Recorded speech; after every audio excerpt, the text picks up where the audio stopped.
Well, hello, ladies and gentlemen, and welcome to the Whitfield Analysis. I am your host, Sam Whitfield, broadcasting live from NGC1 here in Southern Florida on this very special Brexit day, the Friday edition. Now, you'll be listening to this on Saturday if you're downloading the podcast. But if you're watching this live on our YouTube channel, then this is Friday, so uh, welcome to the show. And as I said before, this is a special edition for Brexit. There's so much going on here today in terms of social media. It really is incredible. Some contact info I want to go over real quick. As always, you can visit my website at thesamwhitfield.com, where you can read my blog and listen to all the other episodes of the podcast. You can follow me on Twitter at somebody_NGC, hashtag WA Radio Show. And you can like us on Facebook at facebook.com/WA Radio Show. All right, there's so much to cover today, ladies and gentlemen, and we have a special guest as well, Mark Kendahug from the Young Americas Foundation. He is here with us today to talk about the Brexit victory over here in London, and I am so glad to have Mark on. So as soon as I can figure out how to unmute you on this. Oh, I'm unmuted. Oh, okay. Mark, welcome to the show. How are you doing? Thank you. Oh, I'm doing great. Just had to step away from social media because, like again, it's blowing up. Everyone's commenting, going back and forth. I just had to get away from it. Yeah. So, Mark, you and I talked for the first time the other night. So first off, tell us a little bit about your background. You're a young conservative in California, and that in and of itself is pretty well, that's a rarity. Well, not only am I a conservative in California, I'm also a conservative living in Los Angeles. So I'm pretty much surrounded by liberals and Democrats, and surrounded in nothing but. And I don't see or hear any conservative ideas at all. It really sucks. Yeah. So anyway, so you wanted to talk about Brexit. When we initially started talking in the night, Brexit wasn't a sure thing, and I know that you and I have both been tracking kind of how this thing unfolded. Kind of give me your opinion as to what the results are. Are you happy with them? Kind of take us through what you're thinking so far. Well, last night, as I was keeping up to date with it, I was completely glued onto my computer screen, constantly refreshing time and time again, making sure, if are they going to leave or are they going to remain? And looking at the complete results of it, it's pretty crazy. I mean, it was really close. I mean, 51.9% wanted to leave, and 48.1% wanted to remain, and it was a pretty close, tight-knit race. But in the end, they decided to leave. My own thoughts of it is that I'm really glad that Britain is finally leaving the European Union. I don't believe countries should ever form this coalition. I believe countries should remain their sovereignty at all costs. I mean, the former British Prime Minister Margaret Thatcher warned of the dangers of joining the EU, and not only that, but it's taking a toll on its economy. I mean, for example, since 1973, the government sent over 500 billion pounds to the European Union, and the European Union costed Britain over 350 million pounds each week, which is pretty crazy. And I'm kind of glad Britain's doing this. In the long run, it's going to benefit their economy. Yeah, I believe it's going to benefit the economy as well. And in addition, I also think the more important issue here for Great Britain, in my opinion, is the fact that they will now finally be able to step up and fight against radical Islam, which, as we all know, is a big problem uh, in the UK and much of Europe right now. Right. I mean, it began with the 1985 I can't say this. I have to look it up. Schengen Agreement. It's basically you can go across EU nations without the need for a passport check, and this proved to be an utter disaster in Germany, where Angela Merkel wanted to let all these Syrian quote-unquote refugees to let them all in, and as a result, Germany's crime rates have skyrocketed.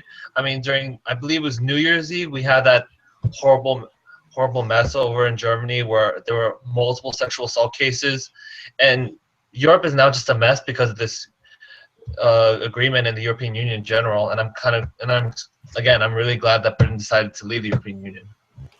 Yeah, and also, I mean, we had the terror attack in France as well over Christmas. So I mean, I think that there was a lot to I think tension was building, and I'm really glad that Great Britain decided to get out. Now, as far as the news media goes, because I've been paying attention to obviously the news today, the mainstream media seems to be in fear mongering mode as always, where they're saying that Brexit is going to cause the economy to crash, and that um, Europe is going to become decentralized. I'm not that much of an expert on economics. I know that the markets have been down today, but long term, do you think this will affect the economy in a negative way, or what's your read? Well, in the short term, it's obviously going to cause some damage. I mean, according to the Wall Street Journal, sterling declined 11%, gold rose to 6%, and the Jap other other Asian markets have also declined to like 1 to 4% of the average stock market. But I think in the long run, it'll be beneficial towards the economy rather than being solely dependent on the EU. Britain can finally operate on its own without any sorts of interference from the outside, which is exactly great for the free market. And also there's speculation that the Brexit is going to do wonders for Donald Trump. Now, if I may ask you, who are you supporting for president this go around, and what do you think of the election over here so far? Well, this is my own personal opinion. This doesn't reflect any other sort of group that I'm with or involved with. Again, this is my own personal opinion. It's taken me a while. I mean, during the time of the election, during the run for the GOP nominee, I was always going back and forth in terms of presidential candidates who I wanted between Ted Cruz, Carly Fiorina, Ben Carson, Donald Trump. And ultimately, in the end, I do support Donald Trump over his immigration policies because if you looked at what happened over at Paris towards the beginning of the year, I mean, those terror attacks happened. We also looked at Orlando, where another attack happened. I mean, all those are sharing the same similarities about radical Islam. And the reason why I bring that up is because Donald Trump is the only presidential candidate who is willing to call out radical Islam, unlike his the frontrunner Hillary Clinton, who refused to talk about it, which I believe is a very dangerous and threat to America as it is right now. Radical Islam needs to be defeated. And with that being said, I do support Donald Trump for the 2016 presidential run.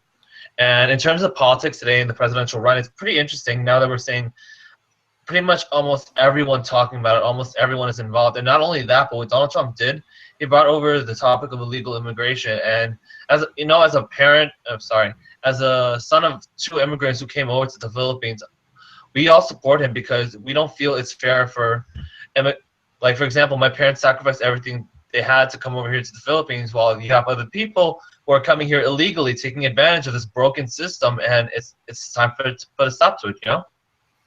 Yeah, I mean, I completely understand, where you're coming from, and it's also, am I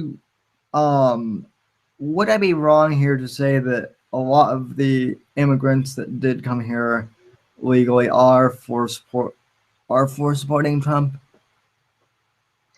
Well, I can't speak for all of them, but I do know most of the people that I know that are immigrants or parents were immigrants. They're supporting Trump for the sole purpose of he wants to fix the immigration, our current immigration policy, which is really needed. And basically, our threat right now is ISIS, and ISIS bragged about using the refugee crisis to sneak into countries and commit terror attacks. And I honestly think that Donald Trump's the only person who could put a stop to it. What would you say about all these rumors and whatnot that he's unelectable and that he can't win, and furthermore we got the whole thing the other day about how apparently we got the new rumor that he's committing voter fraud because he ran the money through some of his companies. Well, I don't know about that rumor, but for one of the things that I've always been hearing, oh, he's unelectable, he can't win. I don't think that's correct. I mean, for example, look at Florida. He beat Marco Rubio. He beat it. Marco Rubio's home state. I mean, that's pretty impressive. And not only that, but he's been getting so much traction. So many of my friends that I know of, they used to be Democrats, and now they're switching over their party loyalties just to vote for Donald Trump. And take, for example, Diamond Silk, these two now very famous African Americans on YouTube. They're very adamant, and they said it that they used to be Democrat, but now they're switching to Republicans.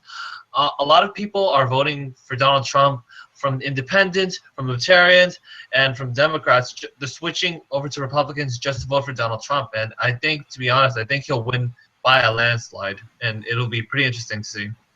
Now you're in California. You're, as we said in the beginning of the segment, a part of a pretty liberal.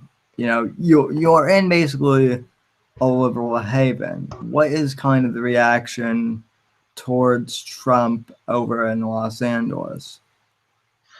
Well, over in Los Angeles, it's somewhere around like a 70-25. If 75% hate its guts, and the other 25% are in full support of him. What's also interesting to note is that there is a vast majority supporter of Bernie Sanders. However, given the fact that Bernie Sanders did not win the nomination and Hillary Clinton did, most of the people that I know of, they're switching over their vote to Bernie Sanders to vote for Donald Trump because they do not feel safe or secure that Hillary Clinton is the Democratic nominee.